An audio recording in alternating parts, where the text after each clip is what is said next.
there, ladies and gentlemen. It's me, Dr. Donna. Welcome to week 20 of 10.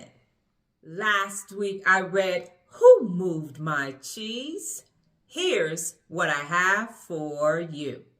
Ladies and gentlemen, I have read this book every year of every book challenge. In fact, I have 8 copies of Who Moved My Cheese. And my daughter's like, ma'am, you have enough copies of Who Moved My Cheese. And I said, no, you don't understand. I want to read it fresh every time because even when I use a different colored pen, I don't want my new version of reading it to be swayed by my previous version of reading it. So I keep getting new copies. This time I decided to do something different with my new copy and I took notes instead. So I will be reading from those notes and I have managed to almost, I think I only wrote in the new copy like 2 times. So I can, just in case I can't find a new copy, I can read this one next year for 11. So here are my takeaways from this year's Who Moved My Cheese. Number 1, are you afraid of change? So you have to ask yourself that question because that's what this is about. It's about change. So if you are afraid of change, you're not going to want anybody to ever touch or move your cheese. But you got to be honest. You got to say, am I afraid of change? Am I afraid of change? And for the most part, I'm not afraid of change. But there are certain things that if you move my cheese, oh my goodness, I'm going to have a problem. I'm going to have an issue with it. Things related to my sleeping, things related to my reading. If they ever stop making yellow highlighters and spiral notebooks and black ink and red pens, ladies and gentlemen, my cheese will be moved. But I won't be afraid of it. I will just have to say, okay, how is this going to change what I'm doing? And now I'll have to find an alternative. But I am going to go, man, they moved my cheese. Oh, I hate when my cheese gets moved in certain areas. So ask yourself that question. Are you afraid of change? Are you afraid of change? Number 2 is change your perspective from losing something to gaining something. So part of the reason why people don't embrace change is because it's like, I'm losing my thing. I'm losing this thing and I don't want to lose it. But if you say, okay, that change is over, that season is over, now I'm going to embrace this new thing, it will allow you to say, come on, change. I like change. Come on in, change. I was waiting on you. Have a seat in my new life.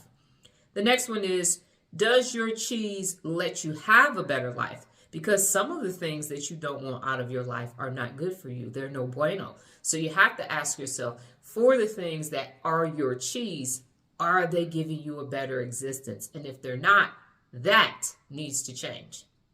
The next one is, cheese makes you feel safe. Every time I can take notes with my black ink and my highlighter and my red pen, I feel comfortable writing everything that I need to write. When I have to change pens, I'm like, oh, now I got to get used to writing, and this pen is thin or this pen is fatter than the other one. It's not a medium point. But change makes you feel safe, but sometimes you don't need to feel safe. Sometimes you need to be on the edge because it's growth and learning inside of that change. So monitor where your actual cheese is making you feel safe and ask yourself, is this making me feel safe and stuck? Or is this making me feel safe so that when I go to take risk and embrace more changes, this is my anchor to allowing me to just have the things in my life that I need on a daily basis.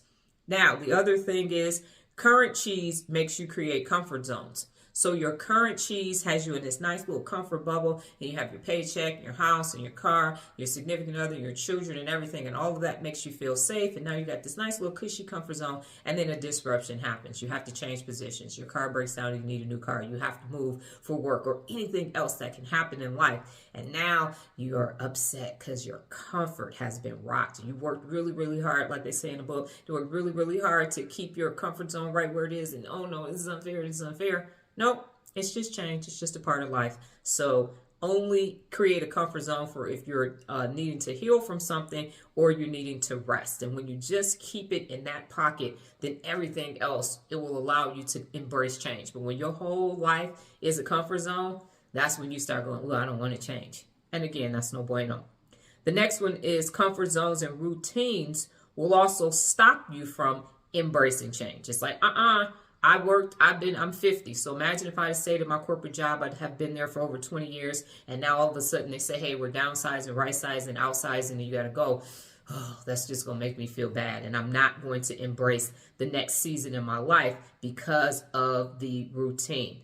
So some routines are necessary for you to grow forward, and some of them are a sticky road to rutness, and that again is no good. So ensure that the comfort zones aren't there and the routines are there only for you to grow forward. The next thing is expect change to happen, because it will. So if you expect change to happen, then you won't be shocked by it. It won't throw you off guard. You won't be in cheese station C saying, where'd all the cheese go? Wait a minute, who moved my cheese? I had a piece over here. I had a piece right here that I was getting ready to eat this morning when wait a minute. And then you start yelling at everybody. You start getting mad at everybody. You start blaming everybody because you expected that cheese to be there forever and ever and ever and ever and ever. And that's just not how it works, okay? So don't think that change is not going to come to you, because it is. As long as you are alive, change is going to be happening to you. And then develop, one is before that. Always be looking for new cheese. So if you're always looking for new cheese, then it doesn't affect you as much. So if you're always looking for new cheese, you're looking for the change. You're expecting the change. You're saying, hey, change is coming because I'm ready for some new cheese. And that also ensures that you're not going to have a comfort zone, that you're not going to have these routines that are not leading you to best.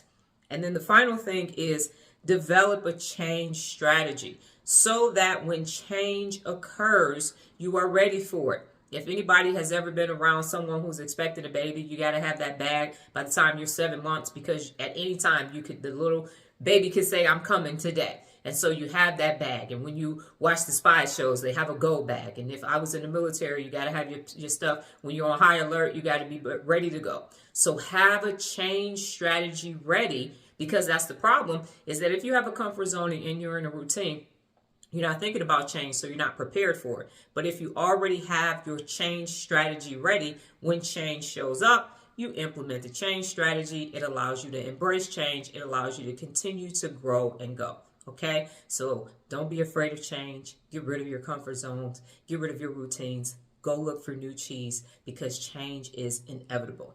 And then the last big aha for me was this. I thought about him and Hall, and when Hall was leaving, and as soon as Hall went back to go talk to him, and Hall offered him some cheese, and him said, no, I don't want that cheese. I want my old cheese. God in the universe revealed to me what I have been doing for my entire life.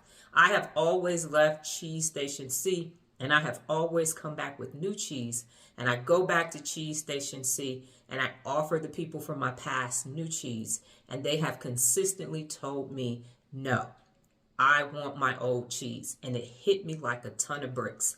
And I said, this is why I just have to move forward in this maze that we call life, because the people from my past don't want my new cheese. They don't even want new cheese. They want their old cheese. Even though the cheese has moved and the cheese that they're using is old and stale, they are in their comfort zones. And ladies and gentlemen, let me tell you, that revelation provided me with so much peace.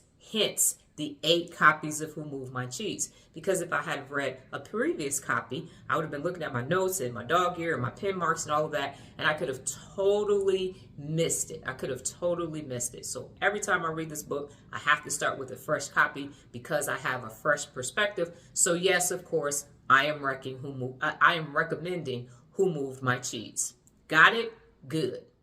Last week's next cycle, I started doing a second live every day. I do one in the morning, and I started doing a different live in the afternoon, evening time frame to offer a different perspective to personal accountability. I'm learning a lot, and the people on the lives are learning a lot as well. This week's book, Rock Solid Leadership. Well, that's my time, ladies and gentlemen. But before I get out of here, just remember the tenacity of 10. Let the next cycle begin. Adios.